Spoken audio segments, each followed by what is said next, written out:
नमस्कार दोस्तों, आप देख रहे हैं पीएच फैक्ट ऑफिशियल।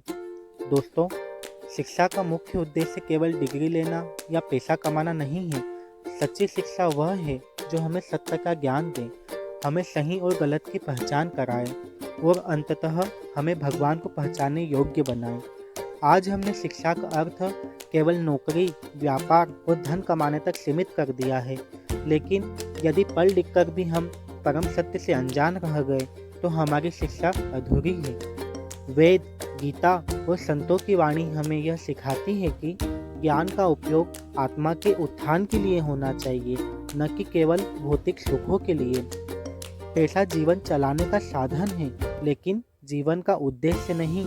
इसलिए हमें शिक्षा ऐसी ग्रहण करनी चाहिए जो हमें परमात्मा की पहचान कराए, जीवन का असली लक्ष्य बताए और जन्म मरण के चक्र से मुक्ति का मार्ग दिखाए। यही सच्ची और पूर्ण शिक्षा है। संत रामपाल जी महाराज जी अपने सत्संगों के माध्यम से हमें बताते हैं कि हमें कौन सी भक्ति करनी चाहिए और कौन सी नहीं। तो आइए सुनते हैं संत रामपाल जी महाराज जी का यह अनमोल साध सब नेक हैं, आप अपनी ठोरे, जो सतलोक ले जाएंगे वो साधु कोई और। ये शिक्षा जो मिली है इसका उद्देश्य ये है कि हम भगवान पहचान लेंगे, अपना पीछा छुटवा लेंगे और वहाँ चले जाओगे जहाँ जरा और मरण नहीं होता, वहाँ वृद्ध अवस्था नहीं होती, वहाँ पर मृत्यु नहीं होती। तो फिर हम वही ना रहेंगे, यहाँ क्या करेंगे? यहाँ जो कितना सुखी है, आपके पास बच्चे भी हैं, संतान अच्छी है आपकी, और खूब यहाँ संसारिक भौतिक सुख भी है। कल मृत्यु हो जा, भक्ति बिना अगले दिन गधा बन गया, बता चाट ले उस ठाठ ने जो छोड़ के चला गया, क्या काम आया आपके? तो परमात्मा कहते हैं हम जब मृत्यु तो होगी होगी, ये परिवार भी आपके साथ नहीं जाएगा।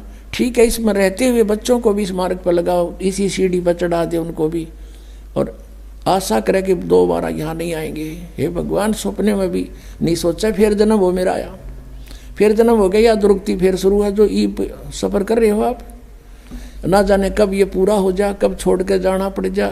ऐसे कैर में हम रह रहे हैं, कति निश्चिंत ठाठ बना रहे हैं, नाचे कूदे भंगड़े पावे ऐसे गंदे लोक में, और नाचन कूदन का गाने सुने, फिल्म देखे, ये कैसी रुचि बन जाती है आप लोगों की। फिर आपका छींट नहीं लाग रही इस ज्ञान की, आपने समझा नहीं इस परमात्मा क्या कहने आए थे हमारे लिए, तुम कहाँ पड़े हो और निकलो यहाँ से। फिर हमारा छींट नहीं लगी अभी, तो हमारे गहराई से जख्म बनना चाहिए अंदर शरीर में, आत्मा में, कि हम कहाँ रह रहे हैं।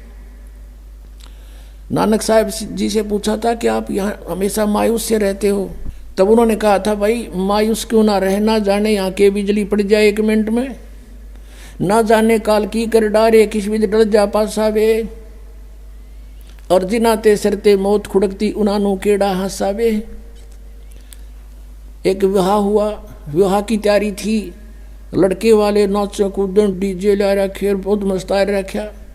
अगले दिन बारात जावे थी, 20 किलोमीटर गए थे अपने शहर से, वहाँ दुर्घटना होगी, दूल्हा भी मर गया और 5 और मर गए। पहले दिन तक डीजे बाजे नाचे थे, अगले दिन समाचार पेपरों में उनकी रोते हुए बिलखते हुए की चित्र देख के आत्मा रो रही थी कि भगवान, हे परमात्मा, बड़ी आँख खोल लिया आपने हमारी। कहते ना जाने काल की कर डारे किस भी ढल जा पासावे, और जिनाते सरते मौत खुड़कती उन्होंने केड़ा हंसावे। 1 सेकंड का भरोसा नहीं के बिजली गिर जा और यहाँ नाचे कूदे फंड करे। तो बिना ज्ञान के नशे में आदमी ऐसी गलती कर सकता है। कबीर ये माया अटपटी सब गट आन अड़ी, और किस किस ने समझाऊं या कुएं भांग पड़ी। तो अब ये भांग को उतारने का एंटीबायोटिक कैप्सूल, ये प्रवचन और ये ज्ञान, ये मंत्र रूपी औषधि आपको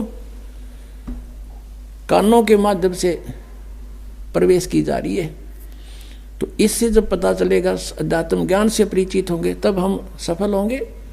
अब हमने ये देखना है कि वो परमात्मा जिसकी हम खोज कर रहे थे और जिसकी लीला हम कहाँ मानते थे, वेदों में, गीता जी में और पुराणों में, तो अब वही सदग्रंथ हम खुद पढ़ रहे हैं। अब हम खुद पढ़ रहे हैं और पढ़ कर अपने निर्णय कर रहे हैं, क्योंकि हमारे पास वो मास्टर की है जिससे हम सब सदग्रंथों को समझ सकते हैं, वो हमारे पास कुंजी है। वो सृष्टि रचना जो परमात्मा ने स्वयं आकर बताई थी 600 वर्ष पहले, कि ऐसे ऐसे आप वहाँ रहा करते थे सतलोक में, वहाँ आपने गलती की थी, काल ने तप किया था, तुम उस पर आसक्त हो गए, भगवान से मन हट गया, इसके साथ आगे। और यहाँ फिर इसने तुम्हारे को दुखी इसलिए कर रखा है कि वो परमात्मा दुखी होगा जितना मैं इन न सताऊंगा। हमें जितना ये दुखी कर सकता उतना कर रहा है ये, और क्योंकि हम इसके नहीं हैं, हम अपने कबीर भगवान के बच्चे हैं। अब वो रोता है हमारे लिए क्योंकि हम उसकी आत्मा है, गलती करके आ जरूर गए लेकिन उसको भी दुख है। जैसे किसी की बेटी बिगड़ जा, लड़का बिगड़ गया और नालायक लड़के तो ब्याह कर दिया उस लड़की ने, फिर वो उसको तंग कर रहा है माता पिता के ऊपर क्या होकर, फिर वो माता पिता फिर भी रो रहे हैं मेरी बेटी दुखी हो रही है, वो चैन से नहीं रह सकती। तो वही स्थिति हमारी यहाँ पर है। तो ये इतना दुखी कर रहा है आपको कि हालत कर रखी आपकी, जीना छोड़ रखा है। और हम फिर भी यही सोचते हैं कि ना ऐसा ही जीवन होगा। ये तो नरक भोग रहे हैं, चाहे यहाँ पर प्रधानमंत्री क्यों ना हो, 36 बीमारी पावेंगी, टेंशन 100 की 100, घर में कोई और बीमारी पैदा हो रही होगी, ना जाने क्या घटना घट रही। तो कहने का भाव ये है, हमने इस सारे दातुओं को समझना और फिर हमने उस भगवान को पहचानना है। और जिस परमात्मा के विषय में ये कहा जाता रहा है कि वेदों में उस भगवान का ज्ञान भरा पड़ा है, उसकी जानकारी है, वो क्या जानकारी वेदों में देखिएगा। ऋग्वेद मंडल नंबर 9 सूक्त नंबर 1, ये देखिएगा। प्रकाशक हैं सार्वदेशिक आर्य प्रतिनिधि सभा, महर्षि दान भवन, रामलीला मैदान, नई दिल्ली से।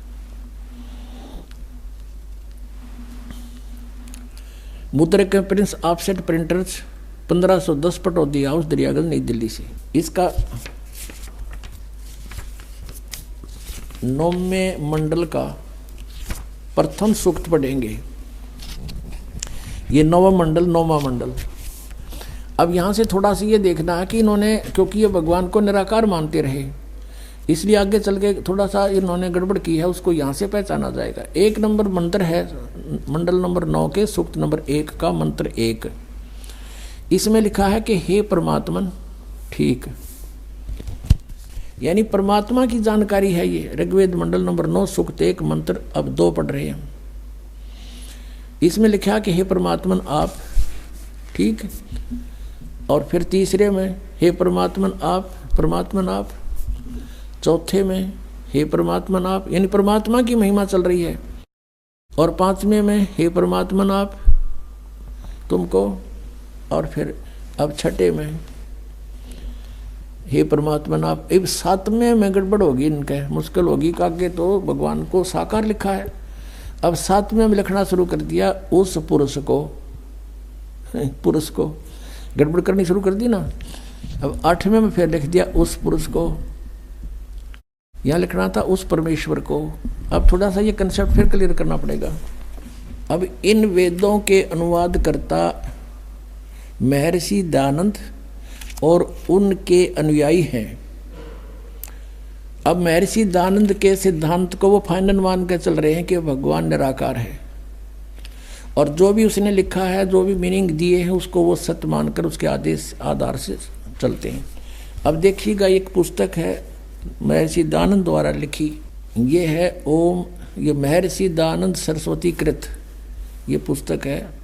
ऋग्वेद आदि भाष्य भूमिका ये पुस्तक का नाम है।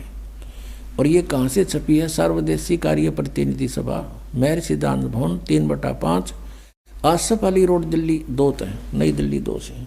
ये देखिएगा, इसके ये सृष्टि विद्या विषय संक्षिप्त, ये एक विषय है इसका। ऋग्वेद आदि भाष्य भूमिका वही चल रही है। इसके पृष्ठ नंबर 125 पे इसने कंसेप्ट क्लियर कर दिया है। देखिएगा नीचे,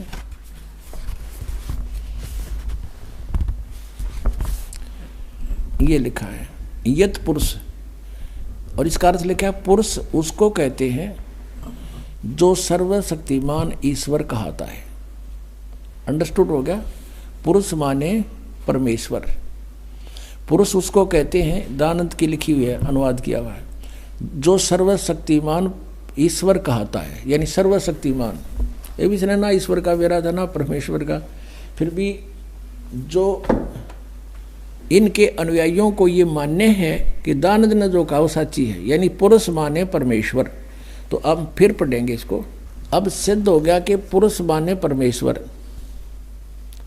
अब हम यहाँ जहाँ पर इन्होंने गड़बड़ीकरण की सोची है भी इसको इससे क्लियर कर लेंगे कि जहाँ ये पुरुष लिखा है ये परमेश्वर है, भगवान जो सर्वशक्तिमान का आता है वो उसको पुरुष कहते हैं। तो ये देखिए अब हम वही आगे हैं ऋग्वेद मंडल नंबर 9 सूक्त नंबर 1 का और मंत्र नंबर 6 तक तो ये परमात्मा लिखे गए। और 7वें में जब लागी लो बात भगवान की साकार की सह शरीर की, वहाँ पुरुष लिखना शुरू कर दिया। क्यों सोचा को व्यक्ति के बारे में बात होगी, पुरुष माने उस परमात्मा को। अब देखो 8वें में कमाल कर दिया, उस पुरुष को यानी उस परमेश्वर को उग्र गतियाँ प्रेरणा करती हैं। ये बताएंगे आपको सृष्टि रचना में कि सब बहुविध जीवन कीन पुकारा, तपतशिला पर जल रहे थे जब हाहाकार मच रहा था। भगवान वहाँ उनकी उन परिस्थितियों को देखकर वहाँ आए अपना ज्ञान समझाने के लिए। तो उस परमेश्वर को, पुरुष माने परमेश्वर सिद्ध हो गया, उस परमेश्वर को उग्र गतियाँ प्रेरणा करती हैं, यानी कुछ ऐसी स्थिति बन जाती जैसे ही हाहाकार मच रहा, कुछ जीवन नहीं रहा प्राणी का, एक माया जोड़न का उद्देश्य बन गया। तो उस समय में परमात्मा या स्वयं आते हैं या अपना दास कोई भेजते हैं अपनी पावर दे करके। तो उस पुरुष को उग्र गतियाँ प्रेरणा करती हैं। जब परमात्मा स्वयं आते हैं उस समय का जिक्र है। और भासमान शरीर को यानी तेजोमय शरीर को वह पुरुष यानी वह परमात्मा प्राप्त होता है। पुरुष माने परमात्मा, क्लियर हो गया।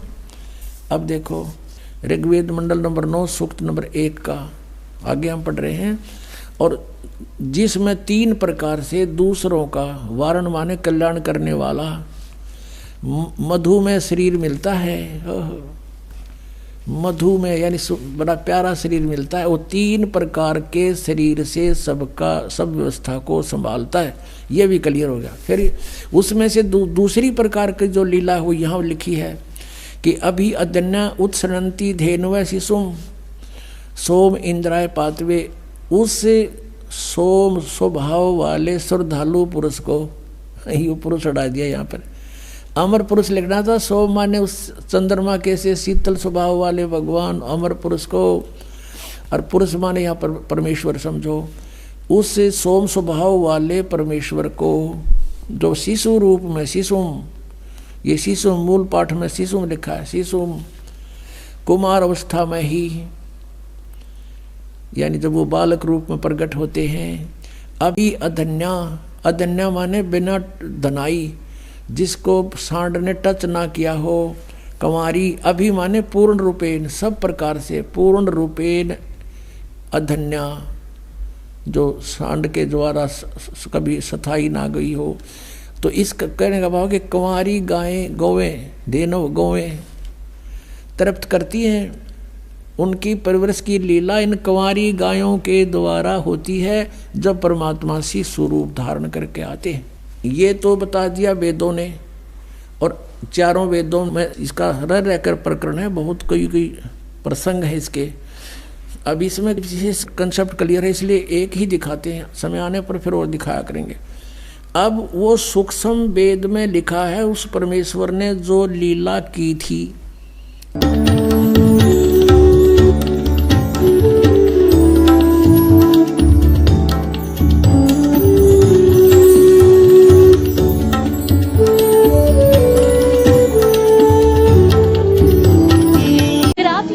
YouTube पर देख रहे हैं तो हमारे चैनल को सब्सक्राइब करें और बेल आइकन को दबाना ना भूलें। अगर आप Facebook पर ये वीडियो देख रहे हैं तो हमारे पेज को लाइक करें।